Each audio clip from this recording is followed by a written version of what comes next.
이스라엘 백성이 하나님의 사람으로 살려면 먼저 하나님의 능력을 알아야 되는 거였어요. 그래서 하나님은 히브리 사람들에게 숫자도 적고 열악하지만 그 능력을 그들에게 보이셨습니다. 그래서 이스라엘 사람 머릿속에 하나님은 능력의 하나님이다, 이걸 첫 번째 알게 하셨고, 둘째로는 그들이 그 능력의 하나님을 믿으며 사는 그 현장에서 하나님의 이름이 이렇게 전파되는 거예요. 막 나팔을 불어서가 아니라 자연스럽게 하나님의 사람이 사는 모습 속에서 하나님 이름이 확 증거되기 시작한 거예요. 얼마나 자랑스럽겠어요. 지금 주님이 출애굽한 이스라엘 백성에게 이렇게 출애굽시킨 목적이 이거야 라고 가르쳐주고 계신 거예요. 이 출애굽한 히브리인의 모습은 오늘날 교회를 다니시는 여러분의 모습이에요. 그러므로 이 성경은 구약의 옛날 얘기가 아니고 오늘날 나의 이야기로 다가올 수 있는 거죠. 할렐루야. 그러면 여기에 목적이 선명해졌어요. 우리는 삶을 통해서 하나님의 이름이 확 전파되도록 살아가는 사람들이에요. 맞죠? 혹시 나는 그냥 교회만 다녀, 내가 뭐 하는 게 있다고 라는 분이 있을 수 있어요. 그럼 보십시다. 이 세상에는 만물이 의미도 목적도 없이 지어진 게 한 개도 없어요. 꽃은 왜 피죠, 여러분? 꽃을 왜 피게 할까요? 꽃은 하나의 과정이거든요. 예쁜 꽃이 향기를 바라고 귀하게 피는데 그 꽃 다음에는 뭐가 있죠? 열매가 있어요. 참 신비롭죠. 그러니까 이 꽃은 다음에 열매를 위해서 과정적 존재예요. 그와 같이 이 세상의 모든 것은 열매, 결론이 있는 삶을 사는 거예요. 얼마나 신비롭고 감사한지요. 오늘 그러니까 만물이 감사함을 받으면 버릴 게 없어요. 다 뜻과 계획이 있어요. 근데 하물며 하나님의 모양과 형상으로 지음받은 사람은 얼마나 중요한 목적을 가지고 있을 거예요. 하나님이 누구신데, 어떤 분인데, 눈에 안 보이지만 존재하시고 세상 모든 것을 말씀으로 창조하시고 다스리시고 관리하시고 주기도 하고 살리기도 하고 높이기도 낮추고 부하기도 가난하기도 하는 권세를 가진 신이신데, 그분이 당신 스스로도 마음껏 하나님을 드러내고 계시는데 더구나 사람을 통해서 그 이름을 전파하게 하시겠다. 얼마나 신비로우신 부르심입니까? 그래서 우리가 귀한 게 아니고 하나님의 모양과 형상을 지음받은 사람이 귀한 존재가 되어진 거예요. 그러므로 하나님을 알고 찬송하심 있기를 주의 이름으로 축원합니다. 근데 로마서의 사도 바울이 우리를 보며 탄식하는 장면이 있습니다. 뭐라고 하냐면, 하나님을 알되 하나님을 영화롭게도 아니하며 감사하지도 아니하고. 여러분 혹시 파리 보고 감사한 적 있으세요? 그런 적이 없잖아요. 저 들에 나뭇잎이 퍼렇게 핀 걸 감사한 적이 있으세요? 바람이 부는 걸 감사한 적이 있으세요? 태풍이 오는 걸 감사한 적이 있으세요? 비가 내리는 걸 감사한 적이 있으세요? 온 세상의 모든 것이 다 하나님의 계획 안에 축복의 선물로 주시는 것들이라. 아멘. 그러니까 모든 만물 속에 하나님은 축복의 선물을 가지고 찾아오시는 분이다. 이렇게 믿는 사람이 복 있는 사람이에요. 오늘 그런 은혜가 우리에게 임하시기를 주의 이름으로 축원합니다. 근데 불행하게도 하나님을 알되 잘못 알았어요. 그래서 하나님을 영광스럽게 하지도 않고 감사하지도 않으면서 생각이 썩었어. 쓸모없이 어리석어졌어. 그래서 자꾸만 헛된 것을 섬기는 거예요. 하나님 아닌 것, 쓸데없는 것을 섬기면서 길을 잃어버린 거예요. 이게 인생들의 고통의 문제예요. 오늘 하나님이 지으신 이 목적을 다시 머릿속에 담고 내가 어디서 무엇을 하든지 하나님의 이름을 증거하고 전파하는 사람으로 살아가리라. 이런 결단이 우리 모두 일어나기를 주의 이름으로 축원합니다. 근데 이제 보십시다. 하나님의 계획은 물이 바다를 덮음같이 온 세상에 하나님을 인정하시는 것이 그냥 가득해지는 날을 꿈꾸시는 거예요. 지금 오늘 하나님이 출애굽하게 하셨어요. 얼마나 놀라워요. 이스라엘 백성이 스스로 출애굽을 꿈에도 못 꾸어요. 왜냐하면 당대의 최고의 왕이에요. 그 당대 최고의 군사력이고, 지금 말하면 지구촌에 누가 최고의 군사력 갖고 있어요? 여러분, 미국이라고 보시는 거야. 근데 이제 우리가 상상을 해보라고. 저 중국도 지금 뭐 어마어마한 군사력을 가지고 자랑하고 있는데 거기서 나올 방법이 없는가? 200만이 빠져나올 길이 없어. 근데 하나님의 계획을 세우셨단 말이에요. 그래서 이제 모세라고 한 사람을 붙들고 그 일을 하시는 거예요. 상상이 안 가는 일이에요. 모세가 어느 정도 무능한 사람이냐면요, 80이 됐는데 처갓집에서 40년간 양치기로 살았어요. 아멘? 그러니까 옛날에는 우리 속담이 있어. 겉볼이 새 말만 있으면 어디 안 살아? 아시네. 요즘에는 뭐 돈 많아도 처갓집 사는 거야. 괜찮아. 근데 그때는 그랬다 이 말이에요.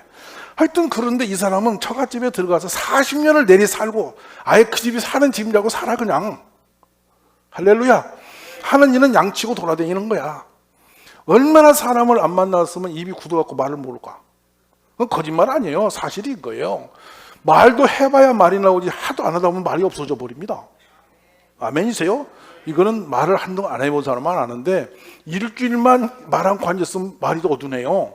그만큼 언어라는 것은 신비로운 건데요. 40년을 안 했으니 뭐 양하고 말했겠어요? 그러니까 말을 잊어버린 사람이에요. 그 다음에 자기의 희망도 없는 사람이요. 나이도 80이야. 그럼 미래가 있을 수 없어요. 또 80이라고 제가 그러니까 무슨 소리냐. 지금은 우리가 100세 시대인데 괜찮아요. 근데 그 당시 모세 같은 입장에서 희망이 아예 없어요. 근데 하나님이 그에게 오셨어요. 오셔서 네가 바로한테 가래요. 그러니까 모세가 내가 왜 가냐고, 내가 누구한테 가냐고 펄쩍 뛰었어요. 근데 하나님이 가래요. 그러니까 나는 갈 수가 없다고. 근데 가라고. 입이 둔하다 하면 네 형을 붙일게. 너 손에 든 게 뭐 있냐? 없어요. 그랬더니 지팡이 있어. 지팡이 그거 들고 가고. 세상에 여러분, 모세의 그 모습이 얼마나 처량하냐면 지팡이 하나밖에 없는 인생이야. 저는 그래요. 여러분이 지팡이 하면 되게 멋진, 이렇게 굽어져서 생긴 지팡이 생각하실 거예요. 멋진 지팡이. 근데 모세 지팡이는 그런 게 아니고 포도나무가 늙으면 휘어지고 꺾어져서 비틀비틀 튀는 포도나무를 잘라서 들고 다니는 지팡이입니다. 왜 그걸 쓰는가 하면 구덩이나 바위 틈에 양이 꽂히면 끌어내면 또 들어가요, 양은. 그래서 양이에요. 무슨 말 아세요? 위험한 데서 끄집어내면 폴딱 뛰어 들어가. 그러면 이거를 어떻게 하지? 손이 안 닿으니까 그 포도나무로 이렇게 길게 끝에가 휘어져 있는 고리가 된 걸 갖고 양의 목을 걸어서 끄집어내는 거예요. 그것이 지팡이입니다. 네 손에 든 게 뭐냐 한 게 그거 있어요. 여러분, 포도가지 들고 다니는 것이 능력입니까? 상상이 되세요? 기가 막힌 거예요. 근데 그거 들고 있다는 거예요. 그러니까 네 손에 있는 그 지팡이 들고 가래. 믿어지냐고. 상상이 안 가는 일이잖아요. 그거 들고 누구한테 싸우러 가냐면 바로 인고 붙으러 가는 거예요. 이게 예수 믿는 사람의 축복이에요.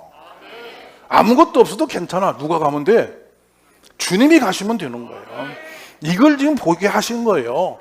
그래 드디어 이제 모세가 나가는 거예요. 나가는데 그 백성 200만이 애굽의 최고의 노동력이야. 그들 월급 안 주고 대를 물려서 그냥 일을 시키고 아들 낳으면 또 노예가 되고 노예가 되니 얼마나 그 자원이 괜찮은 자원입니까? 여러분, 그렇게 월급 안 가져가고 죽도록 자손까지 나와서 일해주는 직원만 두면 못 살 사람 아무도 없죠. 맞습니까? 안 맞습니까? 그렇게 노동력이 착취당하는 민족에게 그들을 내놓으라 하면 세상의 심세는 왕이 내놓겠냐고요. 근데 군대를 데리고 간 것도 아니고 모세 한 사람이 들어가서 그 일을 하라는 거니 누가 가겠냐고. 여러분 보고 지금 저기 시진핑이한테 가가지고 거기 우리나라 동포 100만 내주라면 내주겠어요? 상상도 할 수 없는 기적이에요. 근데 모세가 갔는데 이 지팡이가 난리를 내가지고 바로 임금이 첫 소생까지 다 죽고 난 뒤에 항복해서 빨리 가라고 보냈단 말이에요. 이게 출애굽이에요. 근데 더 놀라운 뉴스, 보내놓고 나니까 속이 상해. 그래서 바로가 생각하니까 이거 안 되겠다. 최고의 첨단 철병과 군사를 대동하여서 그 히브리인들을 잡으러 뒤를 쫓아가는 거예요. 그들이 있는 곳을 정보를 들어보니까 앞에는 바다인데 뒤에 절벽 속에 꼭 낀 게 있다. 이건 그냥 밥이다 하고 간 거예요. 근데 가다 보니까 이것들이 바다가 열어져서 바다 속으로 걸어가는 거야. 할렐루야. 근데 이게 알 수가 없어. 왜 바다가 갈라진지. 바로는 정신이 없어. 덤벼들었더니 앞에서 회오리 바람에 쳐서 접근이 안 돼. 그때 밤새 건너가니까 뒤따라 가다 보니까 바다가 붙어서 세상의 최고의 과학과 능력을 가진 임금이 그 바다 속에 빠져서 죽었대. 여러분, 뭔 일이라고? 세상의 최고의 힘센 임금이 군대 데리고 가서 바다에 빠져서 죽었대. 지금 여러분, 그러면 세계 통신이 어떻게 되겠어? 뉴스가 큰 소문이 되겠어, 안 되겠어? 지금 그냥 보지 말고 그 당시로 가서 보면 이 바로 임금이 죽은 것은 세상 말로 큰 뉴스. 세상 사람이 다 놀래 자빠질 일이야. 그런데 사실이었거든. 이 소식이 팍 퍼져나갈 때 왜 그랬대? 임금 왜 가서 바다 빠져 죽었대? 그랬더니 히브리 노예들 잡으러 가다 빠져 죽었대야. 히브리 노예는 어떻게 됐는데? 다 건너갔대. 신비하잖아. 그 뉴스가 터져나갈 때 소문이 어떻게 났겠어? 난리가 났지. 근데 소문이 누구가 나냐면 히브리는 어떻게 건너고 그럴 수가 있냐 했더니 그들이 믿는 여호와라는 신이 그랬대. 이 얘기예요. 아멘. 지금 오늘 본문이 그 이야기를 하고 계시는 거예요. 할렐루야. 내가 너를 세웠으면 나의 능력을 내게 보였고, 맞죠? 또 내 이름이 온 천하에 전파되게 하려 했다. 이게 오늘 핵심이에요. 이게 교회가 있어야 할 이유고 우리가 살아가야 할 이유인 줄 믿으시기 바랍니다.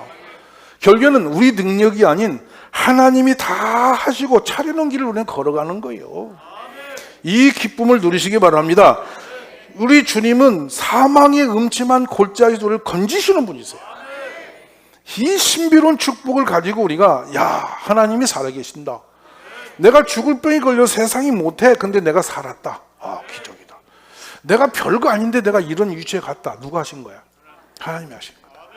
그러므로 교회 다니면은 여러분, 내가 잘 살아가는 거, 어떤 고난과 역성 속에서도 내가 믿음으로 사는 모습 보면 누가 드러나? 하나님이 드러나는 거예요. 아멘이십니까? 신명기 8장에 가면요, 기가 막힌 말씀이 나와요. 저는 이 신명기 8장이 저희를 가장 가슴 아프게 하나님 앞에 무릎을 꿇친 말씀인데요. 신명기 8장 2절을 한번 보시다. 한번 보시죠. 같이 한번 크게 읽어봅시다.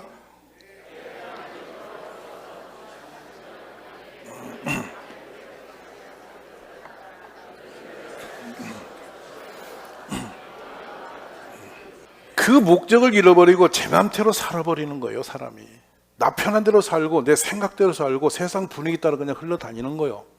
그냥 사는 목적이 뭔지 막 살아가는 거예요. 그러니까 가서 직장 있으면 직장 가고 또 밥 먹고 술 먹으면 술 먹고 그냥 되는 대로 살아가면서 이게 인생인 줄 아는 사람들이에요.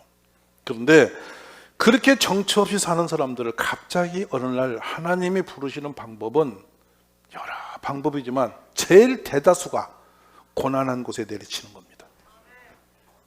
내려가 보니 세상이 힘든 거예요. 가난해졌어.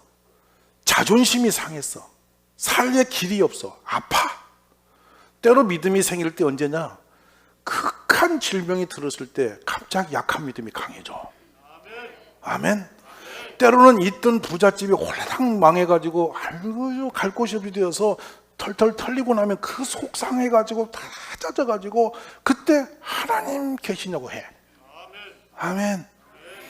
근데 저절로 좋으면 얼마나 좋을까?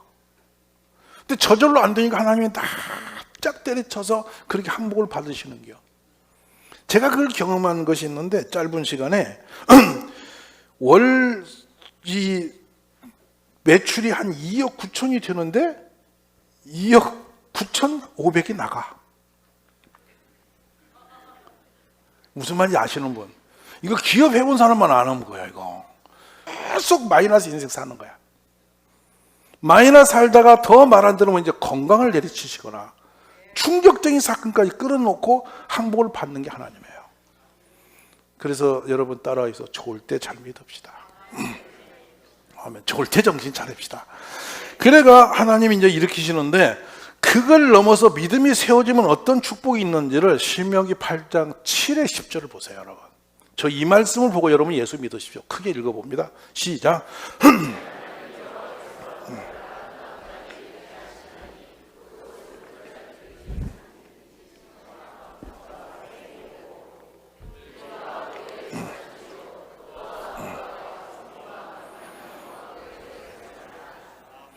예. 내가 먹어서 배부르고 내 하나님 여호와께서 옥들을 내게 주심으로 말미암아 그를 찬송하리라. 모자람이 없는 인생이에요. 그래 이제 고백했죠. 주님이 나의 목자시면 내게 부족함이 없는 거야. 이것이 믿어지는 거야. 오늘 여러분 그리 되시기를 바랍니다. 세상에 부족함이 없어져야 됩니다. 건강도 부족이 없는 완전한 건강. 할렐루야.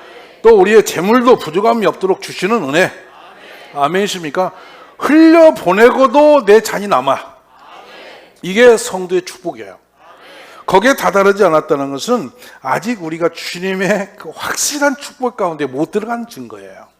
아직도 광야를 못 벗어난 거예요. 출애굽은 뭐요? 노예에서 땅의 주인이 되는 겁니다. 아멘. 알거지 아무것도 대를 물려 살아도 길이 없는 데서 끌어내다가 주인, 왕 같은 주인으로 세워주시는 게 신앙이에요. 예수 잘 믿으면 그리 되는 겁니다, 여러분. 저 아웃사이드, 저 밖에서 아주 가난하고 헐벗고 사는 사람이 예수 믿었더니 중심 무대에 올라온 거예요. 이게 우리 대한민국 역사 아닙니까? 저는 이런 믿음이 우리에게 일어나기를 바랍니다. 믿음은 바라는 대로 됩니다. 할렐루야. 그리 되기를 기도하세요. 내 잔이 넘치게 하옵소서. 내가 들어가도 나와도 복을 받게 하옵소서. 이런 꿈을 꾸시기를 원합니다. 누가복음 12장에 가면은 참 기가 막힌 드라마틱한 얘기가 나요. 한 사람이요, 너무너무 풍성한 열매를 맺고 소득이 많아졌어. 그러니 이거 갖고 고민이 생겼어. 이걸 어떻게 하면 좋지? 쌓아둘 곳이 없네? 어찌해야지? 이런 고민이 들 만큼 돈이 많이 들어왔어. 얼마나 소산이 많았는지 이 돈을 갖다 놓을 곳을 못 찾아. 그래서 고민이 돼. 고가를 헐고 새로 지어서 거기다 지어놓고 한번 이제 잘 살아보자. 그래서 먹고 마시고 평안히 좀 쉬고 즐겁게 놀아보리라 이렇게 했어. 그랬더니 그날 밤에 모셔갔대. 무슨 말 들으시면 아멘. 돈 벌었다고 되는 게 아니에요. 우리 하나님의 복은요, 누릴 수 있어야 되는 거야. 털렸어. 그래서 의미가 없어. 그러면 여러분 12장 21절만 같이 읽어봐요. 뭐라고 하신지. 자기를 위하여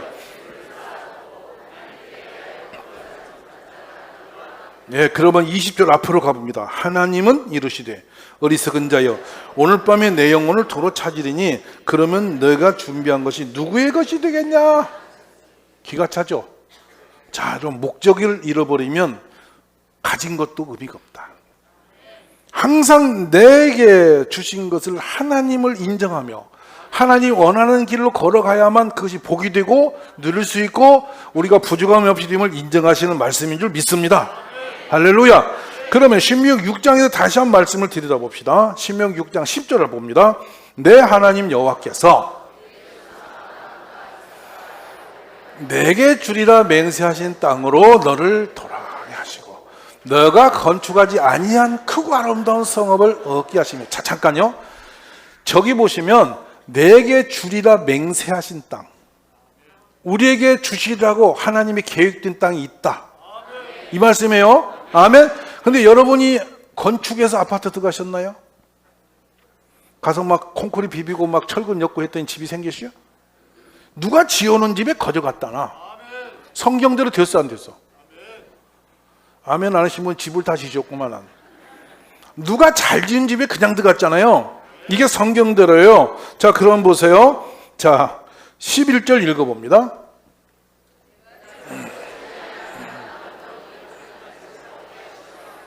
내가 파지한 우물을 차지하게 하시고 너가 심지 아니한 포도원과 감람나무를 차지하게 하사 너에게 배불리 먹게 하실 때. 자, 좋아요 안 좋아요? 저런 복을 하나님이 주시는데 이들이 노력이 별로 없습니다. 하나님이 주셨다는 겁니다. 그렇게 믿으시면 아멘. 자, 근데 12와 13절 읽습니다. 너는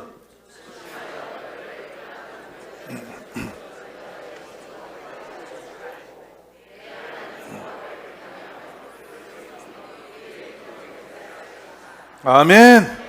이겁니다, 여러분. 여기까지만 가도 되는 거예요. 하나님의 은혜가 우리에게 넘치기를 주의 이름으로 축원합니다.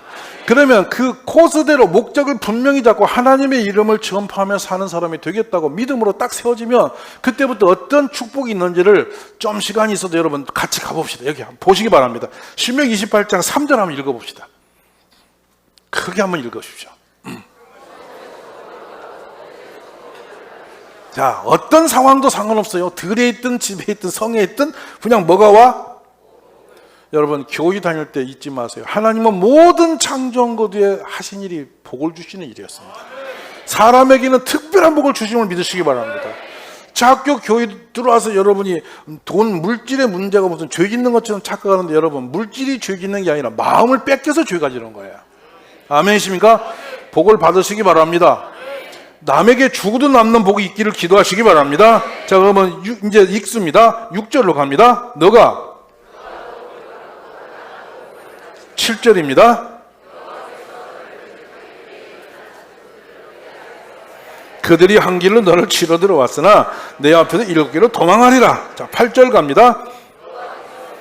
내 창과 내 손하는 모든 일에 복을 내리시고 내 하나님 여호와께서 내게 주시는 땅에서 내게 복을 주실 것이며 9절 읽습니다. 여호와께서 자기의 성민이 되게 하시리니 이는 너가 너 하나님 여호와의 명령을 지켜 그 길로 행할 것입니다. 자, 10절입니다. 땅의 모든 백성이 여호와 이름이 너를 위하여 불리는 것을 보고 너를 두려워하여.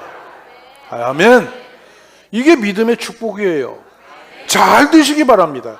잘 되시되 주님이 목적대로 사십시오. 그러면 주님이 넘치도록 주심이 있음을 믿습니다.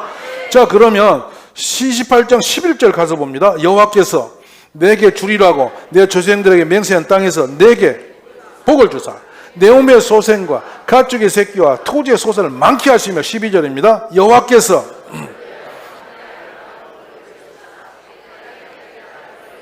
내 손으로 하는 모든 일에 복을 주시리니 너가 많은 민족에게 구워줄지라 너는 꾸지 아니할 것이요. 13절입니다. 여호와께서 너를 머리가 되고 꼬리가 되지 않게 하시며 위에만 있고 아래에 있지 않게 하시리니 오직 너는 내가 내게 명령하는 내 하나님 여호와의 명령을 듣고 지켜 행하면. 아멘. 우리 이런 축복을 기대하십시오. 믿음대로 된다는 말씀을 품으세요. 이렇게 되리라 믿는 사람에게는 이런 일이 일어납니다. 그러므로 교회를 그냥 다니지 마시고 주님 저에게 약속되신 예비한 복을 주소서. 저기 한 길로 와도 7길로 덜어나게 하시고 내가 가진 건 없어도 머리가 되고 꼬리가 되지 않게 하시고 내가 구워줄지라도 구우지 않게 하시고 내가 들에도 성읍에도 복을 받게 도와주소서. 이것이 여러분의 믿음 되기를 원합니다. 그러면 이제는 그 목적대로 제가 살아서 하나님의 이름을 영원하게 높여드리겠습니다. 이렇게 사는 것이 축복입니다. 혹여 그리 아니 될지라도 빌립보 4장 12절 한번 보십시오. 그리 안 될지라도 이 경우도 있습니다. 자, 읽습니다. 나는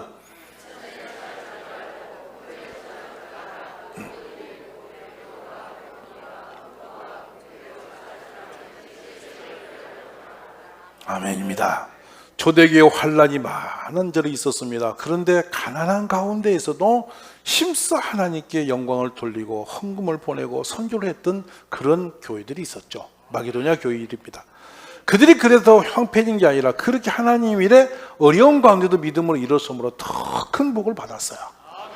여러분, 저는 생각합니다. 성도는 세상의 주인공이다. 하나님이 예비한 축복이 반드시 있다. 믿으면 역사 있을 것이다. 그래서 목적대로만 가시면, 하나님의 이름을 전파하는 그 목적대로만 사시면 주께서 여러분이 감당치 못할 만큼 복을 주실 줄로 믿습니다.